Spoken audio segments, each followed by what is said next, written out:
Hello friends, आज हम लोग व्याकरण से रिलेटेड कुछ बातें पढ़ेंगे। व्याकरण से जो रिलेटेड कुछ है, अभी हम कुछ प्रश्न के उत्तर इसमें लाए हैं और कुछ अगली वीडियो में लाएंगे। चलिए हम लोग देखते हैं। पहली जो क्वेश्चन है कि भाषा व्याकरण किसे कहते हैं। ये जो पहले जो क्वेश्चन है, व्याकरण से ये सारा क्वेश्चन है मेरा आज के वीडियो में।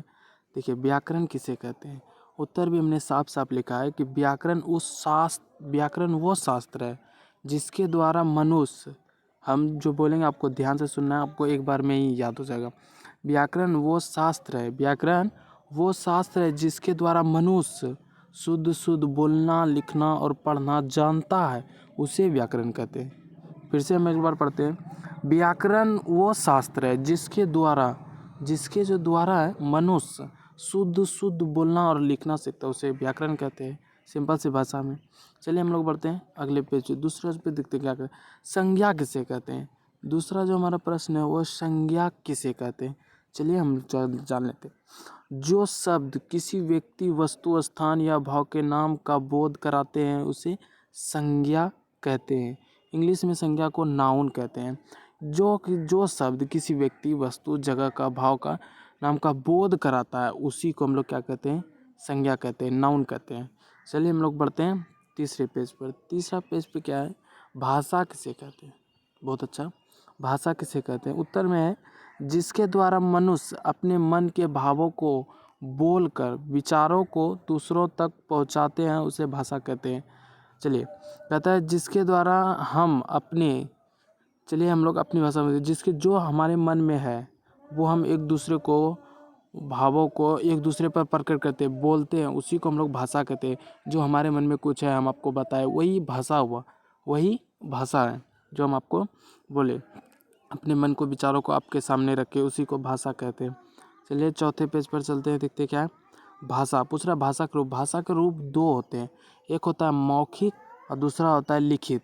मौखिक क्या है ये भी समझेंगे हम, पहले आप देख लेते हैं। भाषा के रूप दो हैं, एक है मौखिक, एक है लिखित। चलिए, मौखिक क्या है। मौखिक शब्द भाषा किसे कहते हैं, जो हम अपने मुंह से बोल कर किसी को बताते हैं। जैसे हम खाना खा लिए, हम दौड़ लिए, हम खेल रहे हैं, हम जो भी हम अपने मुंह से आपको बताते हैं वो मौखिक हुआ, वो मौखिक भाषा हुआ, जो हम अपने मुंह से बोलकर आपको बता रहे हैं। ये लिखित भाषा क्या है। लिखित जो हम आपको लिख कर बताते हैं। जैसे कोई किसी से प्यार करता है तो लिखता है आई लव यू, उसको देकर उसको पत्र देता है। जैसे हम कोई चीज़ को लिख कर उसे बता रहे हैं, उसे लिखित भाषा कहते हैं। और जो चीज़ हम मुंह से बोल कर उसे बता रहे हैं वो मौखिक भाषा कहते हैं। क्लियर। चलिए हम लोग पढ़ते हैं 5वें नंबर पर। 5वां नंबर क्या, वचन। वचन किसे कहते हैं। चलिए हम जी, जिस संज्ञा शब्द से उसके एक या अनेक होने का पता चले, एक या अधिक होने का पता चले, उसे वचन कहते हैं। कोई भी चीज़ हम जब पता करते थे या तो एक होता है या तो एक से अधिक होता है, उसी को वचन कहते हैं। बढ़ते हम 6 पेज पर। 6 पेज क्या कहता है, वचन। वचन के दो प्रकार होते हैं, एक वचन, एक द्विवचन। एक वचन और द्विवचन, वचन के दो भेद रूप होते हैं, जो एक वचन है, एक द्विवचन। एक वचन के जिस शब्द से रूप किसी व्यक्ति या वस्तु एक होने का पता चले। किसी भी चीज़ जो है ना, जो एक होने का पता चल जाए कि एक कद्दू है, एक लौकी है, एक घोड़ा है, जिससे एक चीज़ का पता चले, उसको हम एक वचन कहते हैं। और बहुवचन किसे कहते हैं, जो एक से अधिक हो, एक से अधिक हो। जिस शब्द के रूप से पता चले कि ये एक से अधिक हो, कोई भी चीज़ एक से अगर अधिक हो उसे बहुवचन कहते हैं। या वो एक है, को पता चलता है कि वो एक है तो एक वचन हुआ।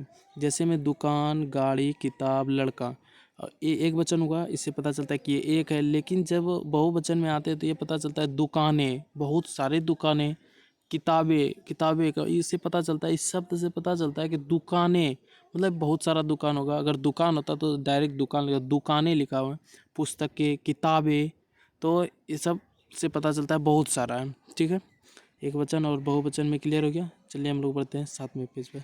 7वां पेज कहता है, देखिए स्टार मार्का में लिखा गया है, कुछ शब्द हमेशा एक वचन में ही प्रयोग होते हैं, जैसे पानी, बरसात, भीड़, सोना इत्यादि। ये सब जो है कि हमेशा मतलब एक ही वचन में मतलब प्रयोग होता है। दूसरे स्टार में दिया, कुछ शब्द हमेशा बहुवचन में ही प्रयोग होते हैं, जैसे आंसू, लोग, बाल, प्राण इत्यादि। ये सब चीज़ें ना कुछ ऐसे भी शब्द हैं जो हमेशा बहुवचन ही होते हैं और कुछ हमेशा होता है कि एक ही वचन होते हैं। चलिए बढ़ते हैं 8वें पेज पर। काल किसे कहते हैं? काल किसे कहते हैं देखते हैं। क्रिया के जिस रूप से उसके होने का समय का पता चले, जिस समय वो हुआ है उसका पता चल जाए, उसी को हम लोग काल कहते हैं। जैसे कोई काम पहले हो गया, उसका होने का समय पता चल गया, उसी को हम लोग काल कहते हैं। काल के भेद जो है 3 होते हैं। पहला नंबर देखें भूतकाल, वर्तमान काल, भविष्यत काल। फिर से देखेंगे काल के 3 भेद हैं। काल में पहला में है भूतकाल, वर्तमान काल, भविष्यत काल। चलिए हम लोग 9 नंबर पे चलते हैं। 9 नंबर भूतकाल किसे कहते हैं? क्रिया के जिस रूप से कार्य के बीते समय में होने का पता चले, उसे भूतकाल कहते हैं। जैसे कोई काम हमने पहले कर लिया है, वो पता चलता है, उसका समय पता चलता है, उसी को हम लोग भूतकाल कहते हैं। जैसे हम पिछले दिन कोई काम कर लिए हैं, तो उसका आज पता चला कि इस समय में मतलब उस समय में काम हुआ है, उसी को हम लोग भूतकाल कहते हैं। जैसे दादी जी मंदिर चली गई है, वो पहले ही काम हो चुका है, दादी चली गई है, इससे पता चलता है कि पहले गई है, इसलिए भूतकाल। मैंने कल चिड़ियाघर देखा था, वो कल जो देखा उसका पता चला समय का कि कल देखा, इसलिए उसको भूतकाल कहते हैं। चलिए हम लोग बढ़ते हैं 10 नंबर पर। वर्तमान काल। वर्तमान क्या होता है कि जो हम अभी कर रहे हैं, क्रिया के जिस रूप से कार्य के चल रहे समय का होने का पता चले।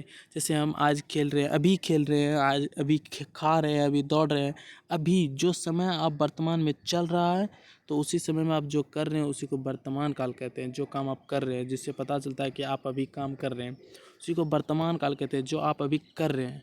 ठीक है, जैसे में वह खेल रहा है, मोहन दौड़ रहा है, अभी दौड़ रहा है, और खेल रहा है मतलब खेल रहा है, अभी खेल रहा है। वर्तमान में ये दोनों बात है कि वो दौड़ रहा है मतलब दौड़ रहा है, और वो खेल रहा है मतलब खेल रहा है। तो इसका वर्तमान पता चलता है कि ये वर्तमान काल है, ये दोनों अभी फिलहाल कर रहे एकदम जिस समय हम देखें उस समय, उसी को वर्तमान काल कहते हैं। चलिए हम लोग बढ़ते हैं लास्ट भविष्यत काल। भविष्यत काल जो भविष्य में आने वाले समय में जो काम हो, मोहन कल पढ़ेगा, सीता कल जाएगी, वो आने वाला समय में जो बता रहा है वो भविष्यत काल। जिस क्रिया के जिस रूप से कार्य के आने वाले समय में होने का पता चले, उसे भविष्यत काल के। जैसे हम अगले साल गाड़ी खरीदेंगे, या कल दौड़ेंगे, परसों जाएंगे, तो जो काम आने वाले समय में होगा, जो काम आने वाले समय में वो करेंगे, उसी को हम लोग भविष्यत काल कहते हैं। चलिए, आप लोग को वीडियो अच्छी लगी हो तो लाइक कीजिए, सब्सक्राइब कीजिए, और 2023 के सभी एग्ज़ाम के लिए हमारे चैनल का नोटिफिकेशन सबसे पहले आप तक पहुंचेगी, इसीलिए हमारे चैनल को सब्सक्राइब कर लीजिए। मिलते हैं हम नई वीडियो में। जय हिंद, जय भारत।